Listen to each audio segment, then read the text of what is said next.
Okay, we're on to VW Pro. Ed Keach with the Tangoed. Golf, Kestrel Lane. Up against the Green Goblin of Chris Poyner.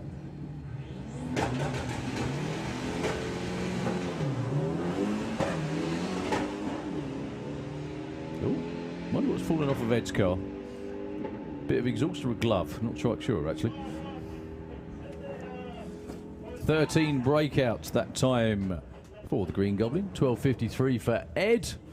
No help at all. Yeah, what's that? Is that the exhaust? Can't see anything at all, actually. Bizarrely. No, it's on the start line there. Oh, sorry. This just picked it out. He's walking away with it and hiding it so he can't see what it is. It's obviously something that's probably not supposed to be down there. Don't be hiding it. Come on. Is it a brick? It's a block of wood. It is a block of wood. Fantastic. There we go. That's the throttle stop. Ian Dale with the strip burner. Kestrel Lane, 12.20. It'd be interesting to know how that came to be loose. Joe, or even on the car. Joe Hall. That's very, very rapid for very standard looking Golf, that one.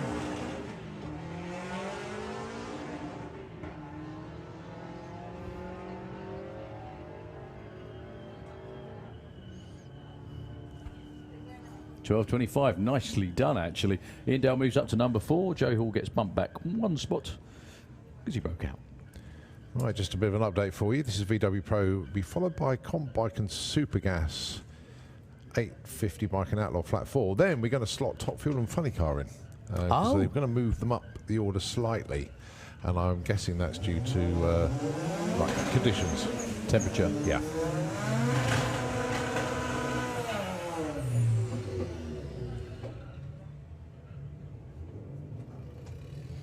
I don't think anyone's going to complain about that. No. Well, that's for they'll probably be running on schedule on that. But yeah, so that's what they're going to do, just to bring them up a little bit. Right, this is James Hodson and Graham Fairhead. James currently number 7, Graham number 9. 1065 plays 1050. Very nice launch actually for James that time.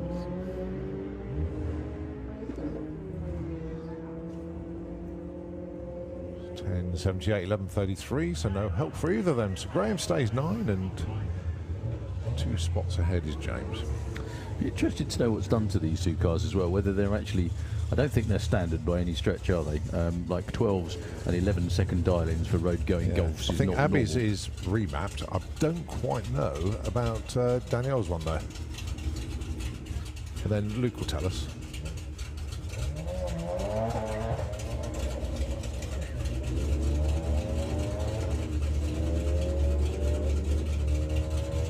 Mind you, Abby's could be standard. I don't know. 1307, 1374. Not quite where they wanted to be. Right, last couple of pairs. Chris Waterhouse with the spectacularly quick four-wheel drive Audi A3. That's definitely not a standard car. I don't think Audi's selling with parachutes on. Can't open the boot for starters. That's definitely not a standard Golf either, that one.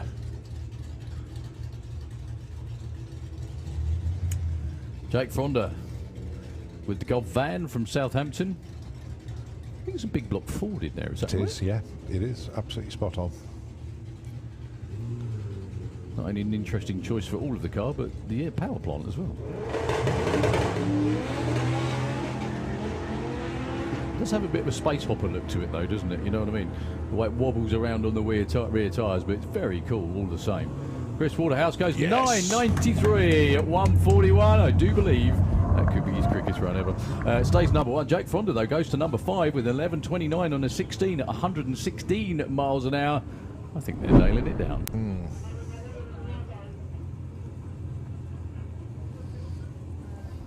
Right, we're on to Comp Bike.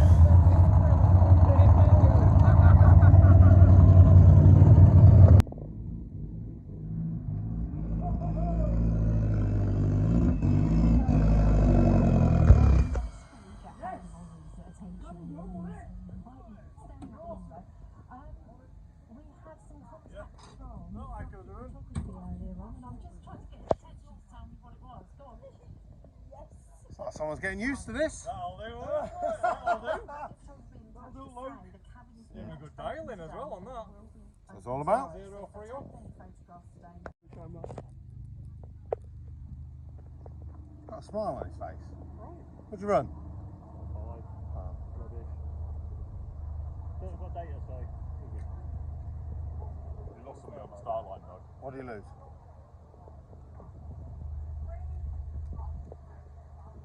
Ah! Got wood.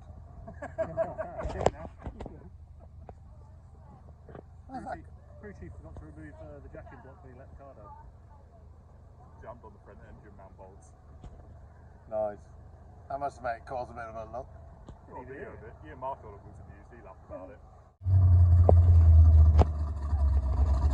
Where's he going?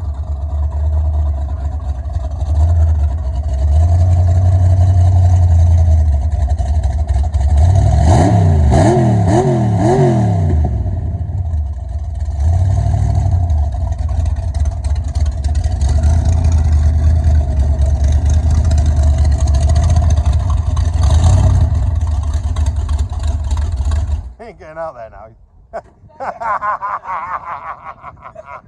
That's it. Take it apart. Rookie mistake. There you go.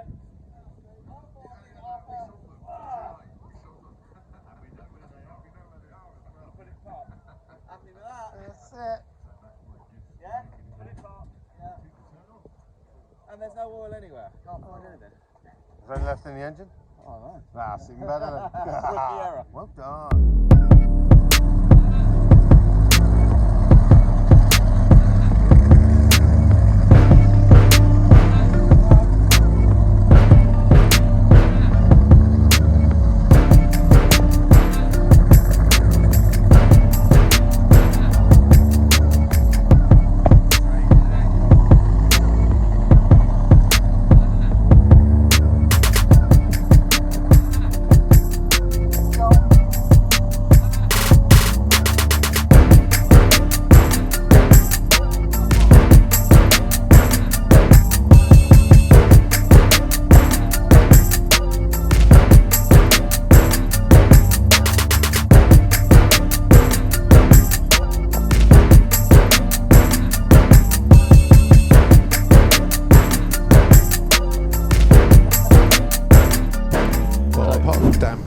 Moving up a couple of spots there.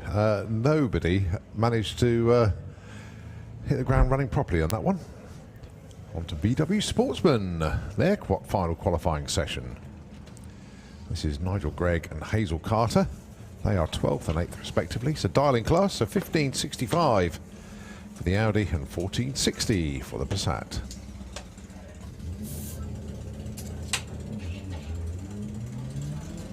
A pair of reds.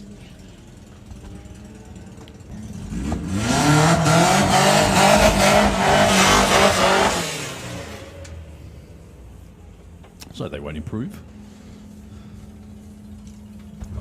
1567, yeah, 13 to number 5 there. And Nigel Gregg, nicely done.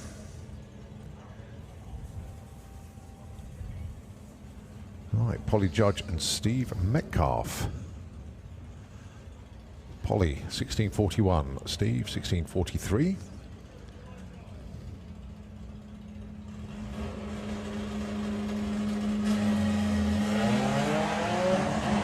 Polly goes red, but it's a lovely red, I have to say that, 'cause it's Polly.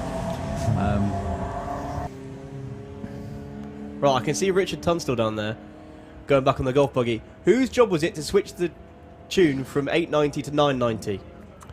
Oh, I think they were just testing it for Richard, so it was ready. 1641. They look very happy with that one, actually, for Polly. As we said before, the issue with running cars with stock engines and stock exhaust systems and things like that is when they launch, you get water that comes out of the exhaust. Sometimes you see the track crew with a mop trying to catch the stuff that comes out. Karen Hay, 662.9, 205 miles an hour. Twin turbo, look at that. Ooh. So it's the same. It's the same car, just with a couple of turbos hung off the side. But it's a 200-mile-an-hour roadster. Well, what she's done there, she's parked a car near some turbos. Yeah, you got it. And then It went through attached them. a turbo width restriction and got them attached at the same time. 1448, 1439. No help really for either of them there. That's rather interesting. 482 big block Chevy recently went from a supercharged engine, like that's sensible, to twin 88 turbos. Okay, fine. There we go. John Gallant with Takacat 2. 1630 dial-in, and Andrew Clark 1655.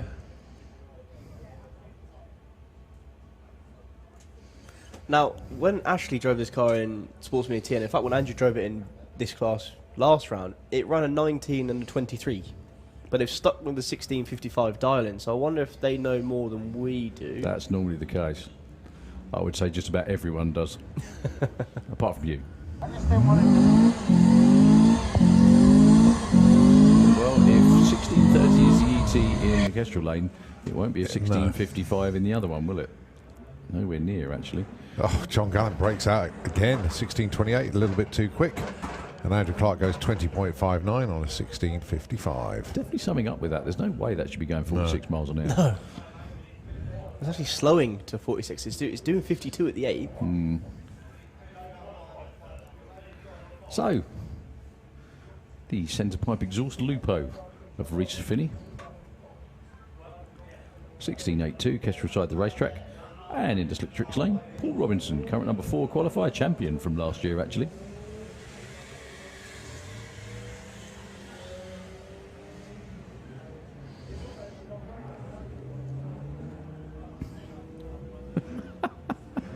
Have you got a fan?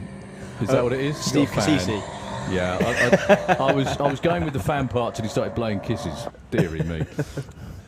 Right, so 1473 that time and a 1716 for Reese. Look, he's left now, I've spotted him. Probably all too much for him actually seeing you in person.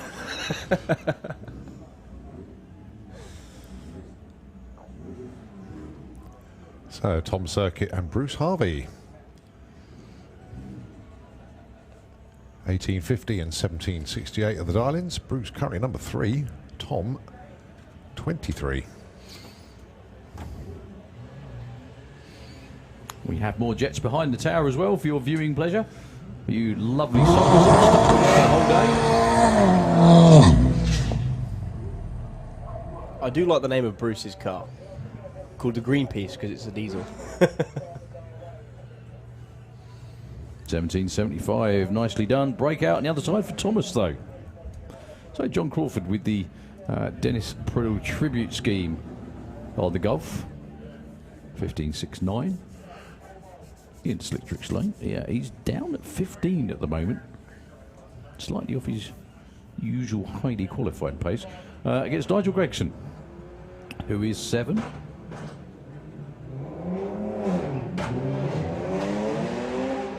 Well, that's a meaningful launch. He's already caught and passed John. Thing is, it tends to launch like that and then sort of also run out of oomph at the top end. Didn't that time. 1380 breaks out by 0.2 of a second. 1621. Unusual for John, about half a second off of his dialed in pace.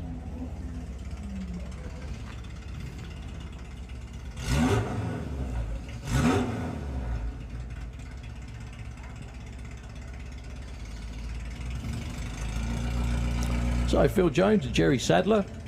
Jerry Sadler in the Slick Tricks Lane. Phil Jones, Kestrel side. Oh, look at that for a red. 003 red for Phil Jones. Jerry's turned his hazards on. 500's too quick. Oh, look at Jerry Sadler up to number 2 with a 1593 with a 1 on a 1593 dial-in. Very nicely done indeed there, Jerry. Emma, I know she's tuned in well, not from here, unfortunately. So now, I don't mind Lynn blowing your kisses. It's the bloke with the beard next door that's the problem. Yes, easily pretty. Lynn, thank you very much indeed for the chocolates. Thomas has scoffed a lot of them, right? And I haven't had one. Yeah, but you got your fruit. Your fruit is still fermenting in the bag, isn't it? Is that what is it? Ripening in the bag? Sorry, not fermenting. No, I've ripening. had the apple. You had the apple. I did have the apple. Thought you threw that at Tom. Right. Andrew Banbrick and Caitlin Wilson. 1710 for the Havoc Beetle in the Slick Tricks lane. And a 1315 for Andrew.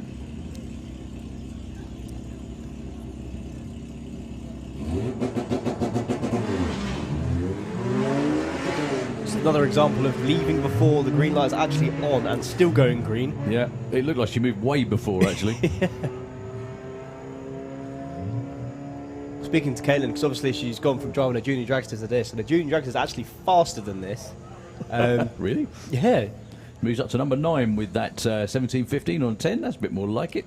Yeah, she was telling me how I was like, "Did you not get bored driving 17s?" And she was Steady. like, "Yeah." She was like, "Well, no, because I've got to shift 4 gears in about 200 foot, because the 4th gear carries her through the finish line." Difficult to make consistent. Yeah. So Lorraine Large, the nurse, in the Beetle in the Kestrel beer lane, taking on Lawrence Clark in the Thunderbug. Well, Renterbug. He goes 14.37. Lorraine goes 16.2. No improvement for either of them. Trev, give up, mate. She's having too much fun. Steve's just messaged me saying, "I have friends." Yeah, all 3 of them. Where are Is they? that it? Yeah. Oh, sorry, 4. Apologies. Sorry. Oh, that's perfectly all right then. So Jordan Clark with the invisible Beetle out there, I think, in the Slick Tricks lane. Blends nicely into tarmac, that does, and concrete. Wow, that's way too quick for Reece Taylor. Jordan Clark stays put, breaks out as well. 16.22 on a 35. Okay.